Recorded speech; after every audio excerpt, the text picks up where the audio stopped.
Hi there, my name is Kay Moon, and this is a video about the Libra full moon on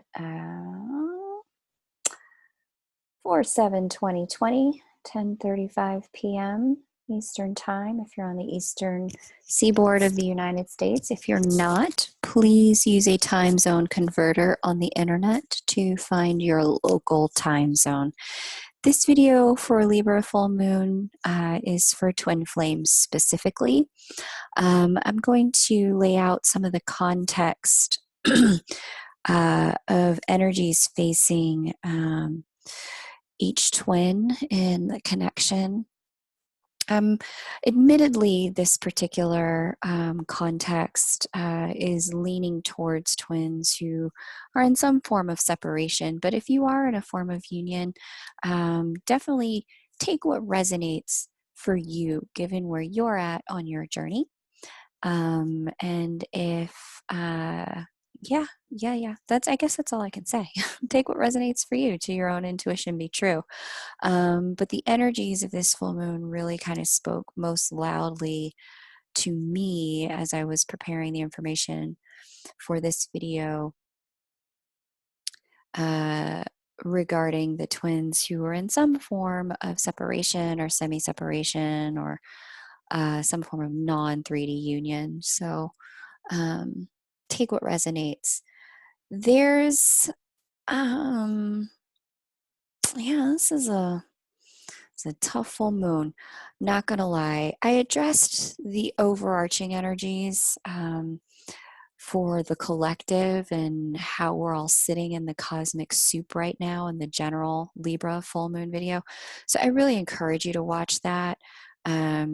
To keep from making this too long, I'm just going to focus in and drill down on the specific aspects that the moon has, and then what the divine feminine has, that's Juno, and what the divine masculine has here.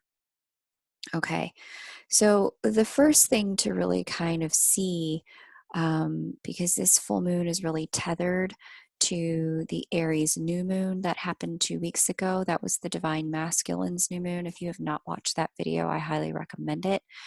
Because it will lay down a lot more context for the year in terms of what masculine counterparts or transmuting twin counterparts are facing this year.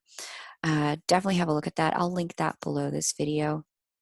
But we've got a moon conjunct a retrograde Juno out here. Let me just make sure you can hear me. Moon conjunct retrograde Juno right there. Yeah.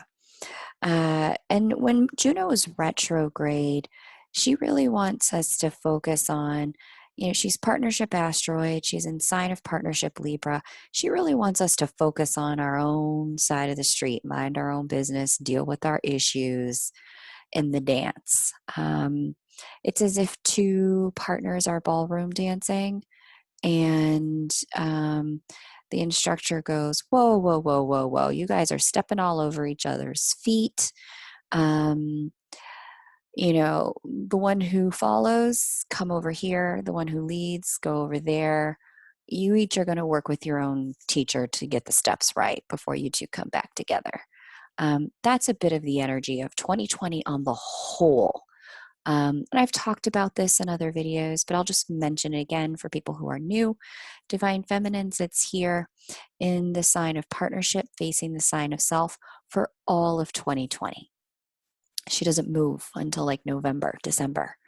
And then Divine Masculine sits here in the sign of the structure of the world, facing his emotional depth, truths, and realities for all of 2020. He doesn't move. Normally, the divine feminine moves about a sign every 40 days or so, but she's not this year. She's taken a retrograde year, so she's in Libra all year long, forcing all of us to just kind of deal with ourselves. Have a good look in this mirror that our connections are providing for us.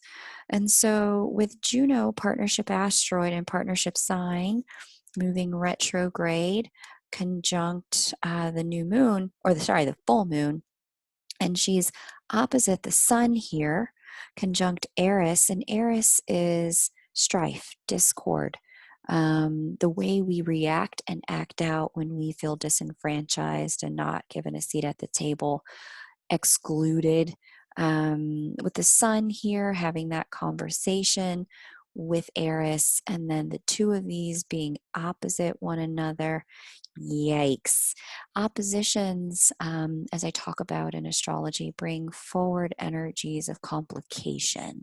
They are challenge, they are tension, and we have to overcome that by really taking a look at what's on, the other side and who we're being in relationship to that energy. Oppositions, squares, these are the more challenging energies in astrology. And so, partnership asteroid and partnership sign retrograde, not giving to the connection. And then we've got Sun conjunct Eris, having a good look at all the ways that maybe the connection hasn't given to us. There's, real energy here that we could slip our way into of kind of self-centeredness, selfishness, and kind of, well, they don't move, why would I? They're not doing anything, why should I? They're not giving, why should I give?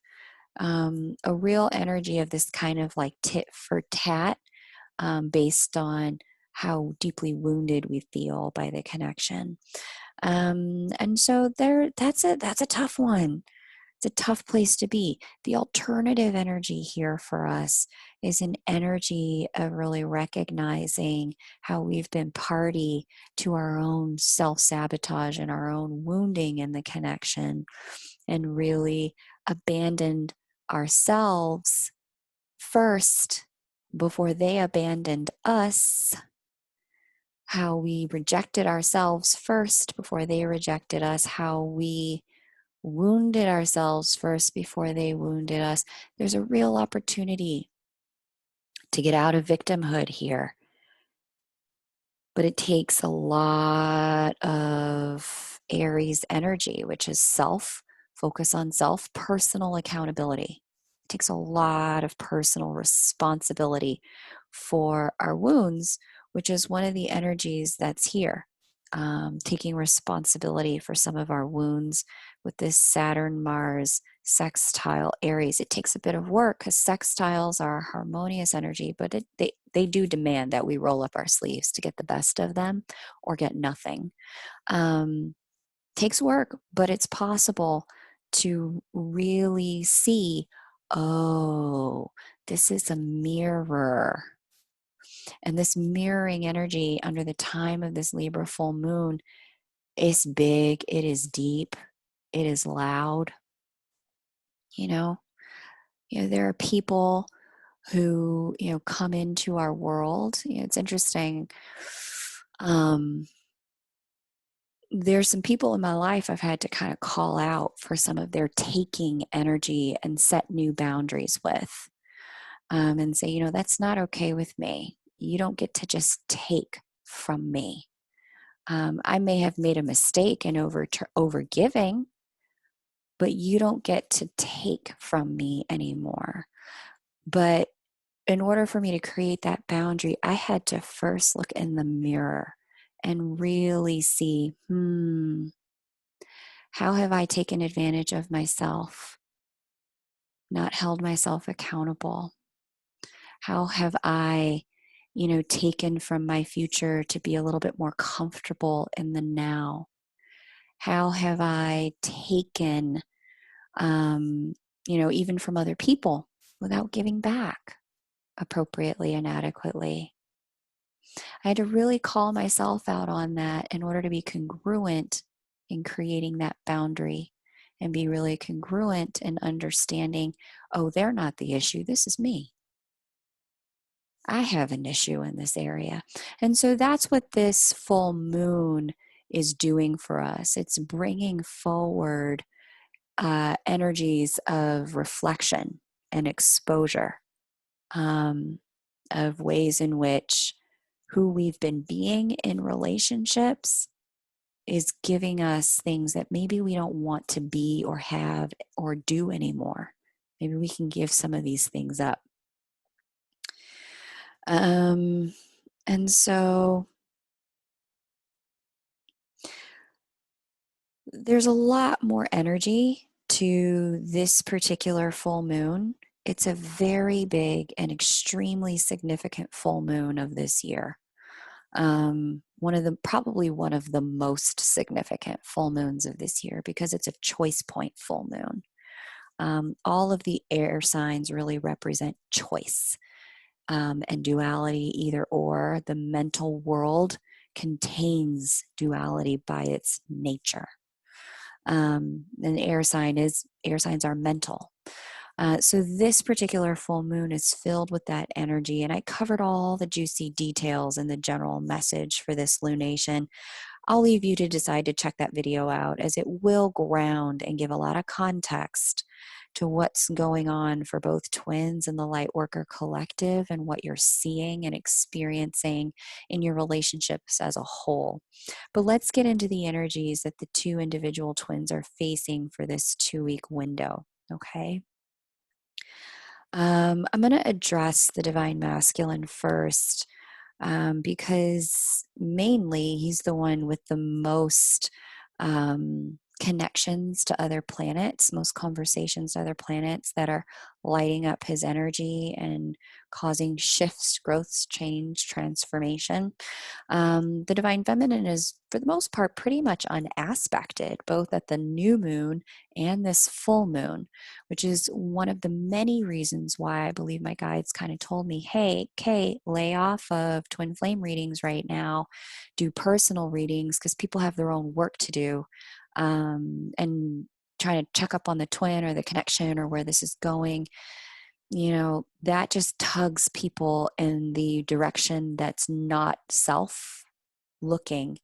It's not dealing with the mirror. So take a step back, work with people who are ready to work on themselves for a little while. So that's what I'm up to. If you want to do that, chrysalismoon@gmail.com, email me. You'll get the autoresponder. Check that spam. And it'll help you. It'll tell you how to set up a personal reading with me so we can look at these energies more directly. Once you've set it up, you've paid, we can go ahead and schedule. Okay. But Jupiter, the Divine Masculine here, is having a really major conversation that he's going to be having all year. So DMs, get comfortable. Because this year, you were already men, and some of the best men planet Earth had to offer. I know you don't believe that, but trust me, I know this. I've seen it. This is going to make you even more of a man this year, 2020, and these energies. This year is going to make your divine spark and your divine light that much brighter, and that make you feel that much more whole. So let's go ahead and get into this. Jupiter is conjunct Pluto and has been. The first meeting was on April 5th, but it's going to meet 3 different times. Second time, first time, they were both direct. The second time, Jupiter is going to be retrograde, doing a lot more internal reflective work. That's June 29th. The second time, I believe Pluto's retrograde at that point. That's November 12th. And so the Lord of the Underworld will be receding and pulling back and taking the last things he's going to take from our masculine energies this year by that point in time.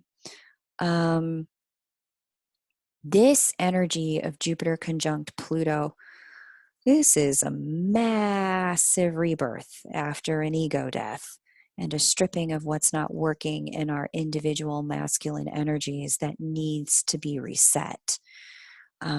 There's some ways, it's easy to kind of look at masculine energies on the planet and just go, there's something wrong with men. Men are messed up. Men are oppressive. Men are problematic. We could go down that rabbit hole. Certainly, we have problems on planet Earth right now around the ways that we've been dealing with masculinity and wielding masculinity. But I gotta say, this is not just men. Women have these problems too in their relationship to what it means to hold masculine energy. So we'll get into more of that momentarily, but listen for you for how this is happening internally for you. Okay? Because this, Jupiter's not doing any other work this year, but really dealing with the ego around masculine energy that has to get stripped. It has to lay down. It's getting put to rest. And this is a giant shakedown from the universe so that divine masculines, you can become who you've always known yourself to be in your heart. This is a moment of wake up call for all of our masculine energies.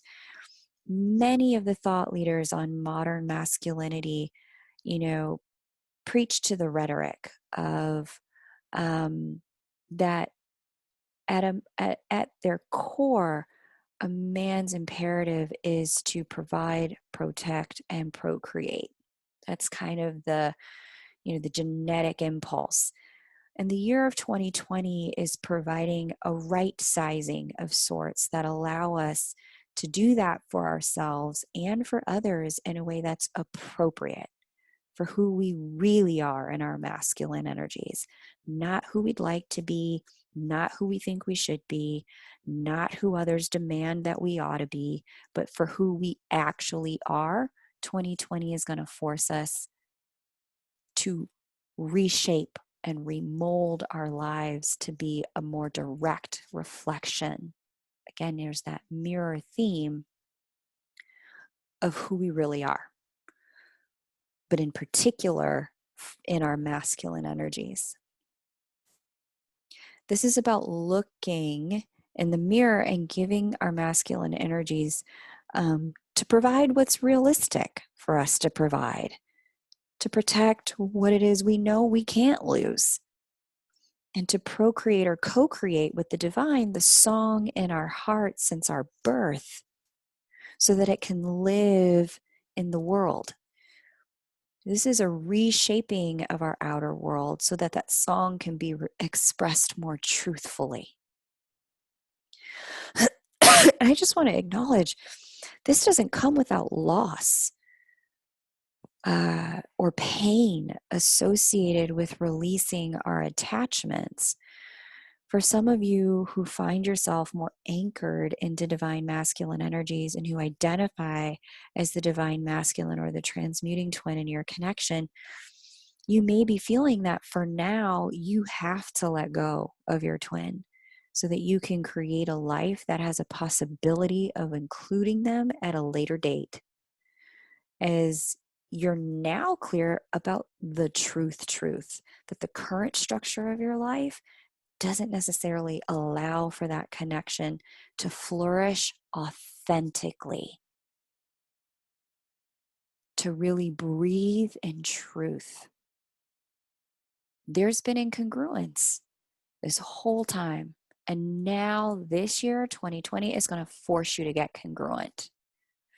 For others, some of you are seeing that there are some attachments in the 3D world that aren't a true reflection of the man you were created to be. Now, this could be certain addictions, and we all have got them, to food, to sex, porn, alcohol, spending money a particular way, or even time with particular people, or in particular ways. The harshness of Jupiter's meeting here with the Lord of the underworld is forcing all of us to give it up. Whatever it was that was binding us to being a lower vibrational version of ourself, even if that is a fantasy that the twin connection can be in your life at this time, given who you're being and how you're both being with one another, We're all being asked to let it go. Let the fantasy die so the truth can live and rise, and to really face who we are without the codependency on those patterns, on those fantasies, on those false beliefs that appear real, those fears. The question the universe is asking us, and all of our masculine energies here with this meeting of Pluto and Jupiter, is who are we when we are left with nothing else but ourselves? Can't go to work, distract ourselves with work. Can't go shopping, distract ourselves with running around town. Can't escape the kids we've got. They're sitting at home with us. Now we got to deal with how we've been raising them, and the models that we've been giving them. We got to deal with that now. It's in our face. Can't ignore it. Can't go off to work and drop them off at school. Got to deal with it. Who are we when we're left with nothing else but ourselves? Because the reality is, we just don't have access to our outlets of relief that we're used to. And this is the gift of 2020. Painful as it is, this is the gift. For many of my clients in a separated 3D state, they're coming to terms with the ways that they've allowed the connection to be an outlet to manage fears. Fears around rejection or abandonment, because the twin's always there, or supposed to be, so they used to believe, right? For many divine masculines who have seen what unyielding, undying emotional support is from your divine feminine, she may be tied up doing other stuff with her kids, her ex-husband, her own life, her own job, herself at this time. Her life is demanding her attention, and she's giving it to her life. She may not be giving that attention to you, and so got to look at that. The codependency that got fostered there. Some of us have fears around rejection, not fears around rejection or abandonment, but fears around our self-worth and our self-esteem. Because the twin has always reminded them of what's good about them and lifted them up. And maybe they're not doing that right now. Maybe they've withdrawn, pulled back, or said their piece and got out of Dodge.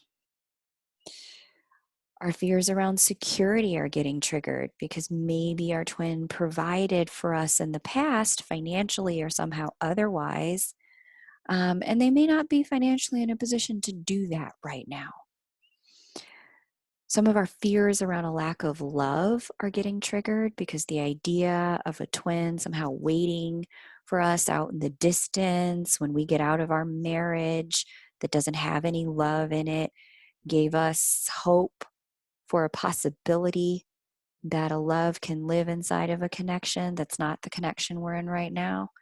And we're kind of seeing, wow, all right, for the foreseeable future, because I didn't get out of this marriage that I didn't want to be in the first place years ago. Now I'm kind of stuck in it while the economy collapses and we've got a real financial dependency situation going on because one of us lost our jobs and now I really can't think about my twin. That's happening. That's real. Whatever we've been doing in our twin connections that isn't healthy for us, or allowing us to stand up and be the person that we respect and admire, this is being exposed at this time. Really exposed. And I just want to take a pause here and honor and acknowledge how hard that is, how painful that is, how ugly it is to look at what we have done with something so divine because our wounds just weren't fully healed. You know, I had someone kind of have a moment in the comments listening to Lee and Sherry's story not that long ago. And, you know, they shared so vulnerably, so openly, and so honestly about the challenges that they faced before they came into union. Um, and you can watch that video to see what they shared. But they had their share of ups and downs, painful ones that included moments like the one we're facing now. And this person in the comments just kind of was like, I just don't understand what's divine about this. In my divine connection, I want to lay my head down at night with someone who is, I don't have to worry about cheating on me or doing all this other stuff. And I was like, wow, there's a lot of self righteousness right there. A lot. Just because you've met your twin doesn't mean that they're magically healed of every wound that could create patterns of dysfunction. The matrix is still the matrix, even and especially for twins. What do you think happens in the light of divine healing love? You think wounds just magically disappear because you showed up? No, they get amplified. They come up so they can get dealt with and healed and resolved once and for all across lifetimes. This is what we're doing, people. This is what we're up to. I don't know another way to say it. Like, if you just expect them to be perfect because they're your twin, unsubscribe from my channel. I'm not interested. Because the reality is that, you know, that stuff comes up for people no matter who they are. You think the Dalai Lama's incarnated perfect? No, even the Buddha had stuff he had to overcome. Jesus had stuff he had to deal with in himself in order to be able to deliver his message. So I honor you. I acknowledge the pain that this is causing at this time. This is not an easy moment. Looking in the mirror, we can see some things that we do not like. And at a moment like this, objects in the mirror are actually as large as they appear. They are that big, they are that real, probably bigger. So as the dawning of awareness about, you know, for divine masculines and for all of our masculine energies, as the dawning of awareness is starting to hit home, the heartbreaking, the soul shaking that it is to face who we are without our codependencies, and to face down and confront the possibility that, yeah, in this lifetime, the connection may not be more than what it has been. There's a very real, very deep grief that happens when we need to confront the death of a codependency. Because our codependencies are built on dreams that give us a sense of security, albeit a false sense of security, but it's real for us for the time that we act on the codependency. It's real for us when we drink to forget. It's real for us when the 15th reader tells us our twin is coming. It's real for us when we wake up next to that husband or that wife that we no longer love or want to grow with and have another day we can call normal, even if it is miserable. It's real because it allows us to feel safe. And when that security is taken away in a moment like the one we have now, we can really see the worst of ourselves come out, the rage, the anger, the disappointment. Some of us are learning how to deal with grief for the very first time as the blinders are removed. And we're seeing the wound that created the codependency in the first place. And that's what this energy is all about here. This Eros conjunct the sun, square this energy here, this Jupiter-Pluto. Together, these two are exposing us to ourselves so that we can heal. This is huge. This is where we need to give ourselves tenderness and space. this is where we need to allow ourselves all the time that we need and let our counterpart have that as well.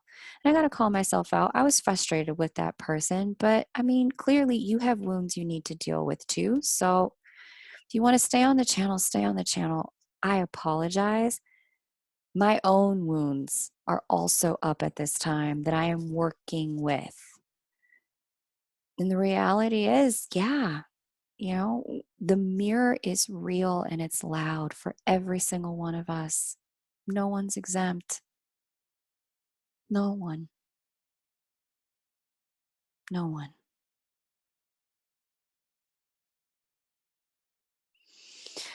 The reality is that none of us woke up and said, I'm going to be codependent tomorrow. I like the idea of how it might feel to sacrifice my freedom and compromise my future so that I can feel safe today. None of us, when we're healthy and whole, want that trade off. But that's a safety mechanism that we create when we're wounded. And in this moment, divine masculines, and for all of our masculine energies, we're being asked to look at the wound that created all the choices that we don't like anymore. We're being asked to look at that wound and nurse it back to wholeness by acknowledging that it's there, airing it out by talking it out, write it out, get an online therapist about it, tell the person or the people that created that wound how it impacted you, speak up. And this is the time to tell yourself, I will protect you going forward. I will provide for you so that you don't have to become dependent on anything or anyone that could potentially jeopardize our future. I will create for you the future that we need. I will create the now that's a reflection of who we are. This, people, listen, this is a ton of inner work, a ton of inner work. And divine feminines, if you're listening, the masculine energy in you is going through this as well. And B, girls, stand back and let him do his work. Stand back. It's called inner work for a reason. He probably can't tell you that all of this is going on. That's why I'm here. I'm going to do that for you. That he's basically dying and becoming a new person in 2020 as Jupiter meets the Lord of the underworld 3 different times this year. But let him go through this in his way, on his time, without you pulling on the energies in the 3D or the 5D for that matter. Let him transform. Let him go into the cocoon and become the butterfly that he's meant to. He'll come out the other side. Stop poking the cocoon, girl. When you're going through it, divine feminines, and you know this because you've been there. When you're going through it in the worst of ways, it can really suck. When people are holding energy directed toward you, but why you haven't called them back or stepped up or how you failed them or how you could be a better person or a different person or the person they want you to be.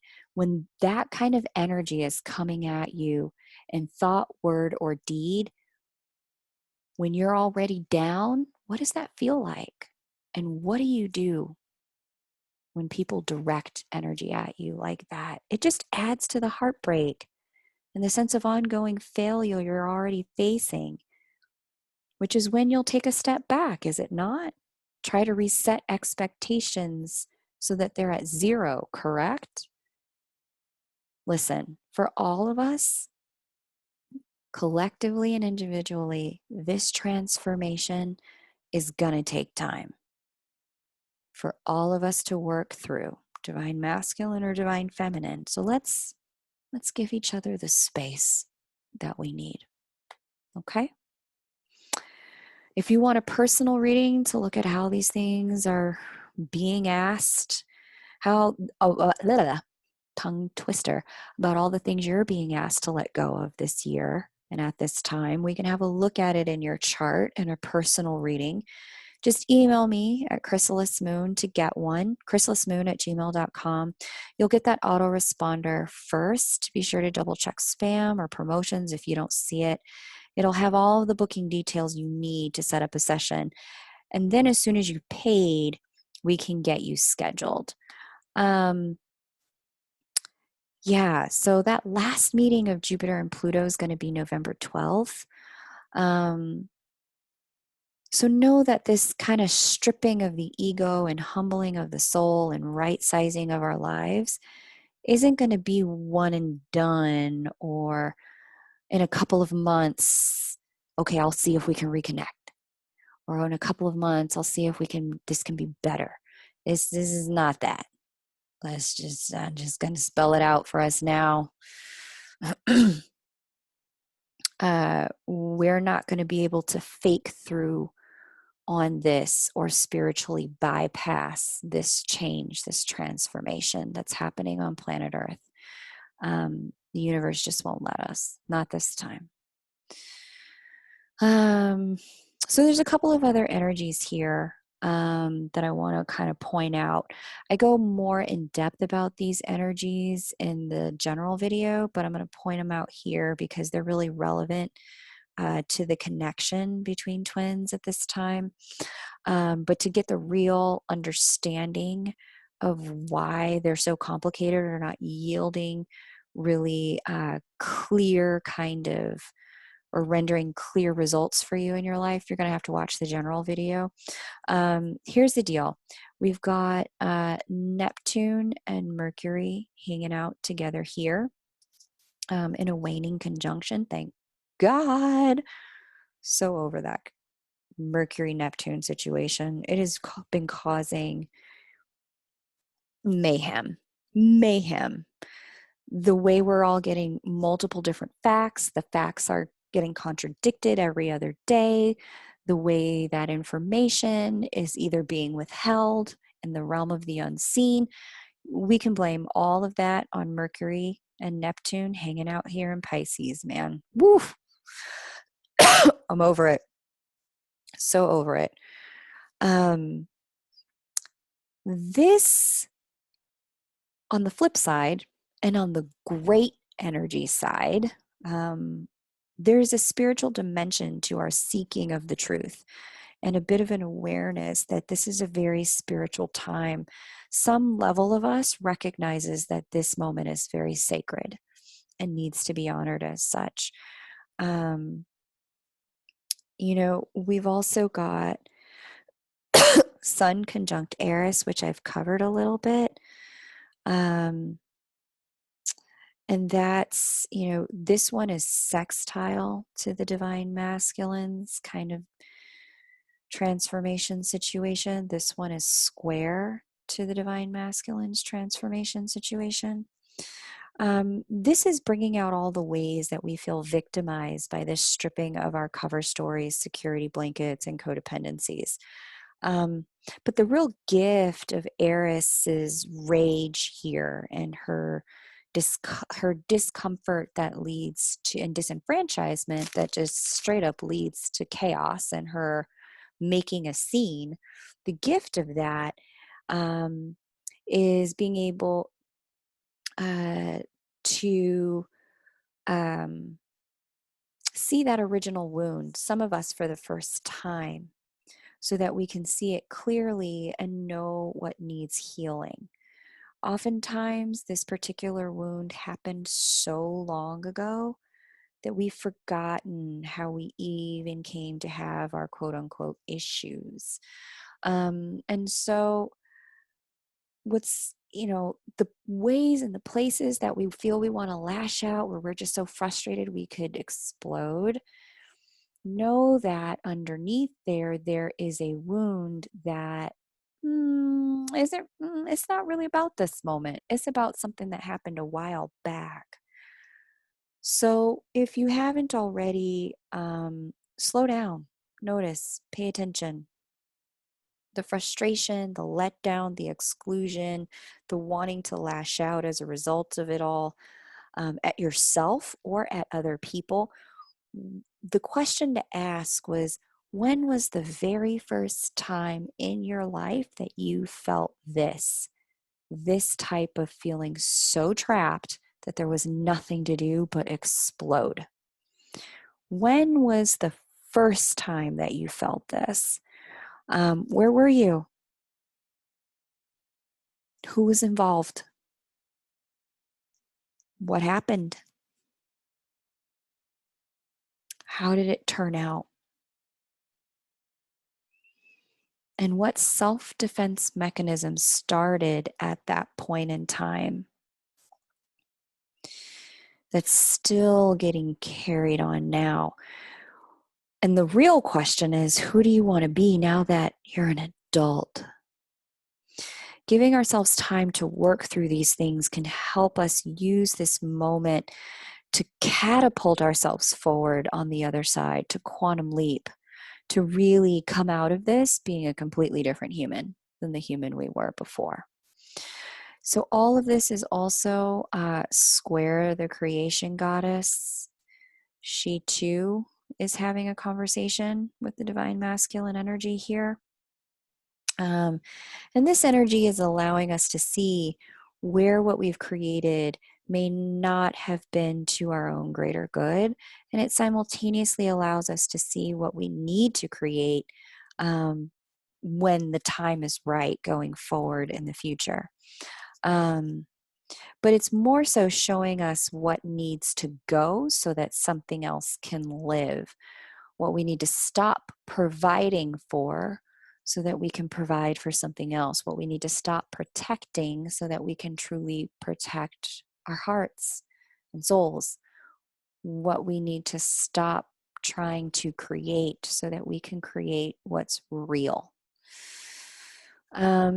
Saturn as the dispositor here for all of this energy that Jupiter and Pluto are receiving. Dispositors are essentially energies that provide the backstop to what's going on. And the backstop to this energy is Saturn, which is providing a lot of integrity, because that's what Saturn wants. It wants to know are things happening at the right order and at the right time. If not, go back to 0, start over again, start counting over. Oh, you skipped a number, go back, go back. Saturn is a hard ass like that. And Saturn providing the backstop for all of this energy being received by our masculine energies at this time is really not letting us off the hook in terms of the ways that we have to take that stand for ourselves and who we want to be in our connections and with the people that matter to us and with our twin person. Because Saturn is also conjunct Mars in the sign of evolution and transformation and revolution, in the sign of Aquarius, this is definitely positive change. It's just not overnight as Aquarius would normally have it. So just notice if you're like, oh, but I learned this lesson already. I know it. Check your frustration, because there is something new about that same lesson that is trying to come forward in 2020. You know, if you find life is calling you out and kind of going, boundaries, you got to create boundaries, or taxes, you got to deal with taxes, structure, finances. And you're like, yeah, I know, I've already done it. I've already called the account. I know. I've done so much of my work. I've done all my work with my mom. I've done all my work with my dad. I'm healed. I'm good. I just want to know what's going on with my twin. If you find yourself there, just take a beat, because 2020 is going to expose a deeper level of the work yet to be completed, so that you can stand in wholeness, truth, and integrity with that statement.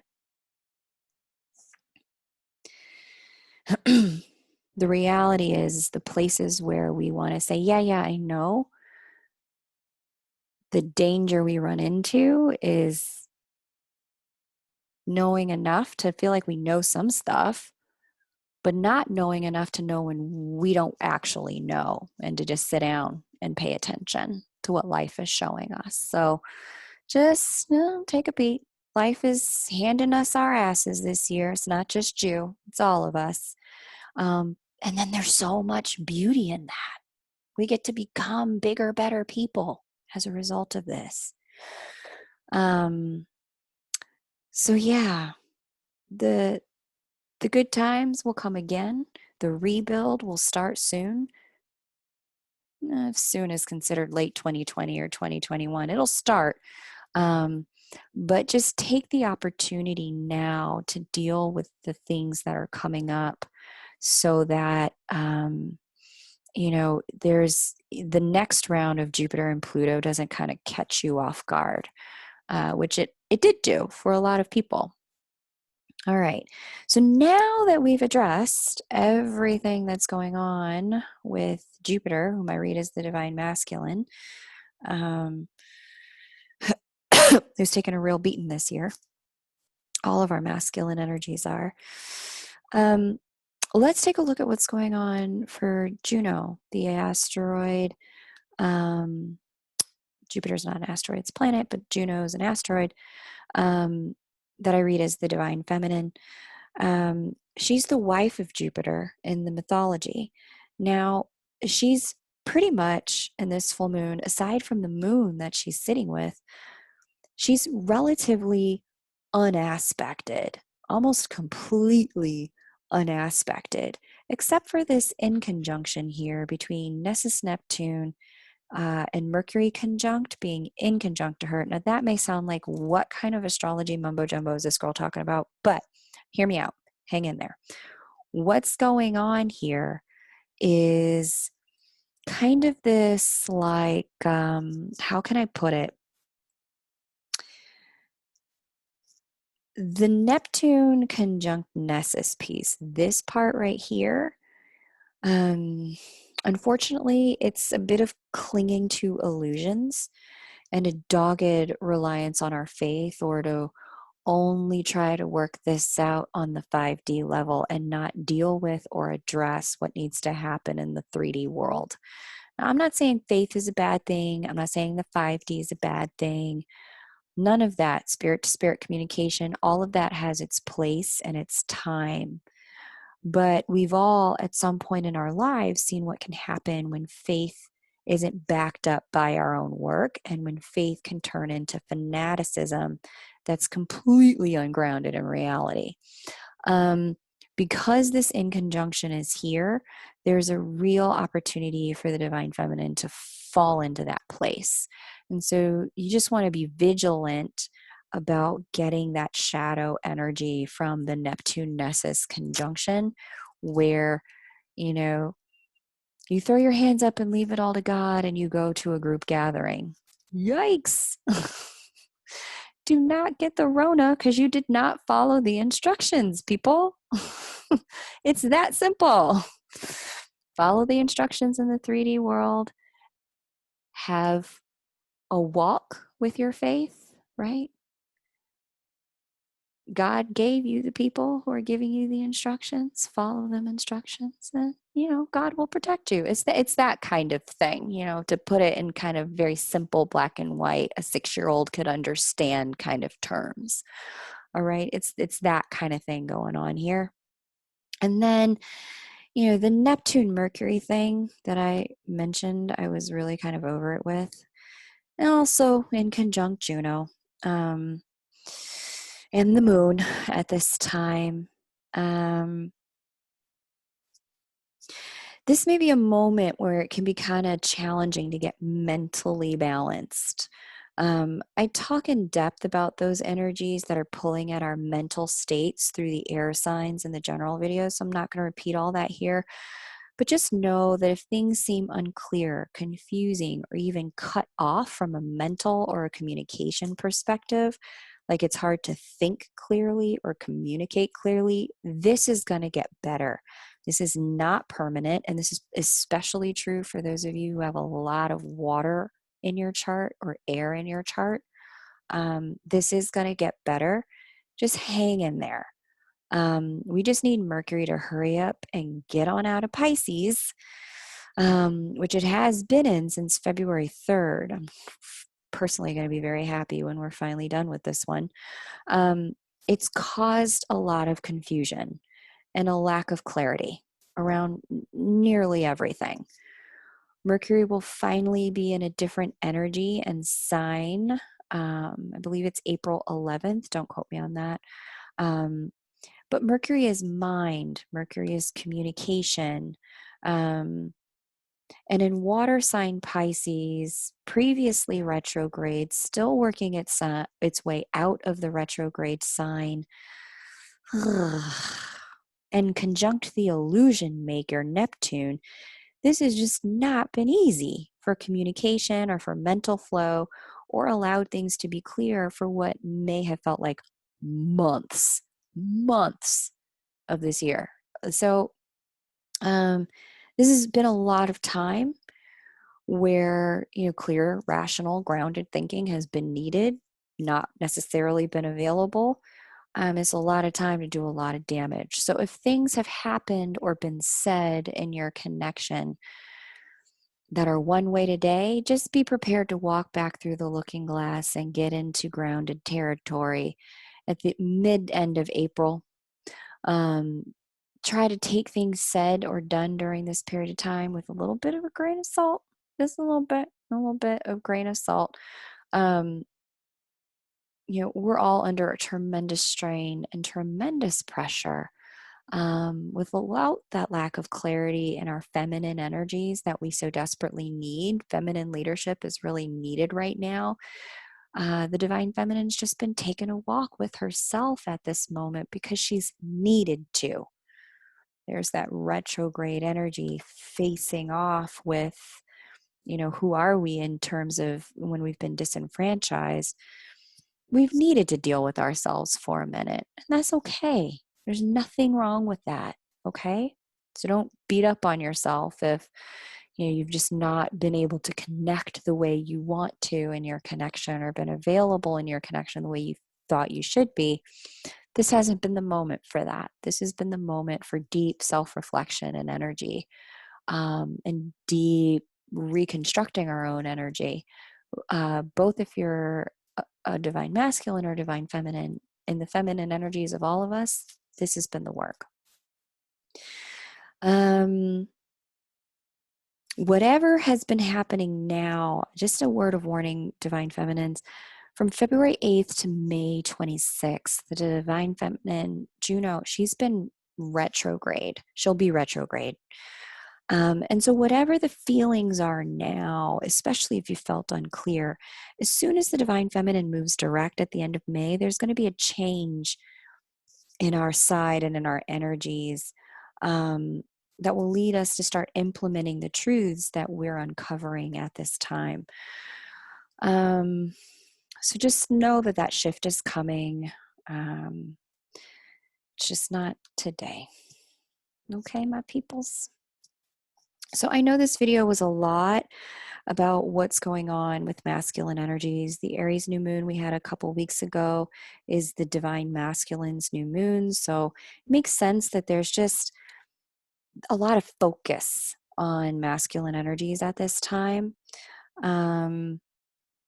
No accidents in the universe that we live in.